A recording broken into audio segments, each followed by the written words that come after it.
Hey guys, Ian from Diamond Dogs Airsoft. So today we're going to be doing a Lexan cover replacement for my scope. So you might have seen in my last video there was a guy that I was shooting at. We were trading shots back and forth, and unfortunately one of his BBs went straight into my screen, broke the glass, went everywhere.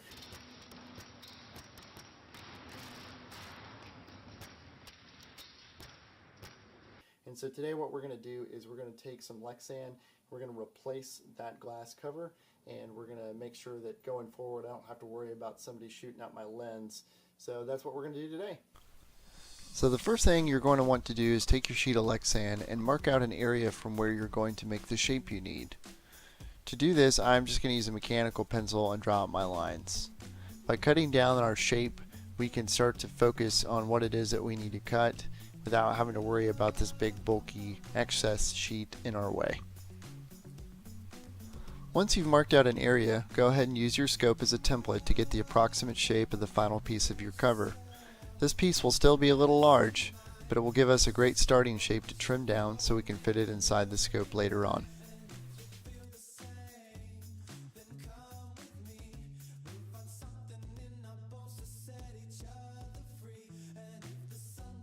After you've made all of your lines, you should have a square with a circle inside of it that's approximately the size of your scope. Firstly, we'll go ahead and cut out the square so we can focus in on our work area. To do that, I'm going to use my vise to hold the Lexan sheet and a Dremel tool with a cutting disc. I highly recommend that you wear ANSI certified eye protection, gloves, and some sort of ventilation mask while you're cutting Lexan. You can never be too safe when you're working with power tools. Lastly, do not remove the plastic film cover on either side of the Lexan sheet. This is there to help make sure that it does not get scratched or damaged, and you can still see through it once it's covering your scope. Once I start cutting, I make sure to hold the sheet steady and go slowly to make sure the Dremel does not skip around, focusing on my line the whole time. This ensures that I get a nice clean cut and have less cleanup to do later.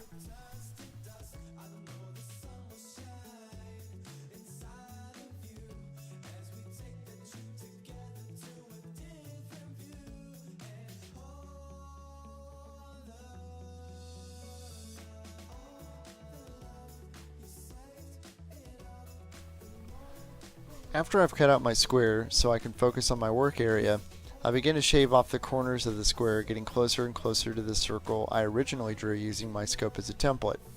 To handle finishing the shape, I swap over to a grinding stone instead of the cutting disc on my Dremel tool, so that way I can be more precise while removing material.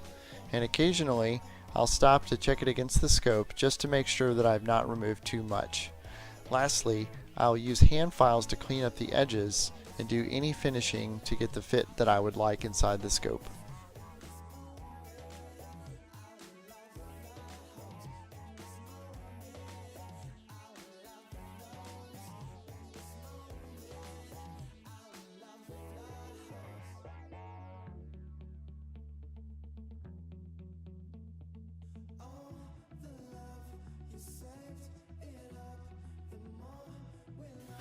So the Lexan that I'm using here is really thin stuff. It doesn't need to be really thick. I bought this on Amazon. I think it was like $4 for this sheet. So you can see I've only used a little bit of it to do this, and then I've made a cover actually for the camera that we're using. But you really don't need a whole lot to do this.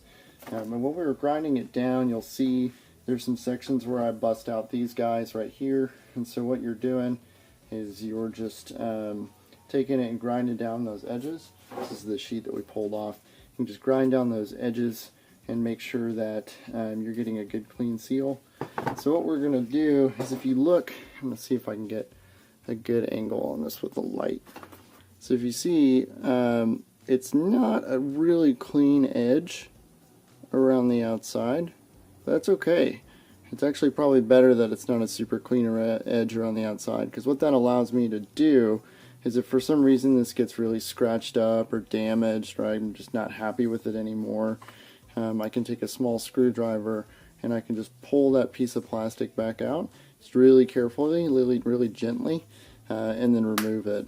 And one other thing I did too is I used a cleaning cloth on both sides, and I used the cleaning cloth to push that lens cover in, so that way and makes sure that I don't leave any fingerprints, minimizes smudges and damage and things.